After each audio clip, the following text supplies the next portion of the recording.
তো ভাই, আমি তানিয়া বলছিলাম। তানিয়া, কেমন আছেন আপনি? ভালো আছেন তানিয়া?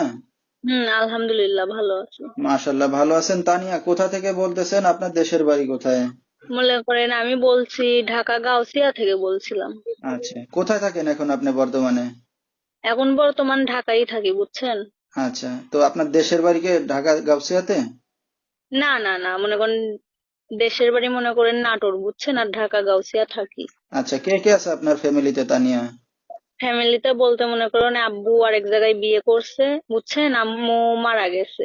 আচ্ছা এখন তো শুধু থাকার মধ্যে আমার একটা ছোট বোন আর আমি থাকি, আর দাদি থাকে। আচ্ছা, তো তানিয়া কি করেন এখন আপনি বর্তমানে? এখন ভাই বাসা বাড়ি কাজ করি, বুঝছেন। আচ্ছা, তানিয়ার বিয়ে শাদী হয়েছে কিনা?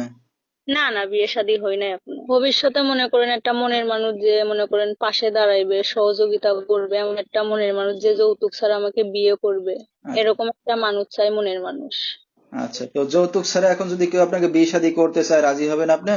হ্যাঁ, আমি রাজি হব। মনে করেন বুড়ো হোক জোয়ান হোক সেটা আমি দেখবো না, মনের মতো একটা মানুষ চাই, বুঝছেন। আচ্ছা, তো আপনার সাথে দর্শক ভাইরা কিভাবে যোগাযোগ করবে? মনে করেন আপনি আমার নাম্বারটা দিয়ে দেবেন, ওই নাম্বারে মনে করেন আমার সাথে যোগাযোগ করবে।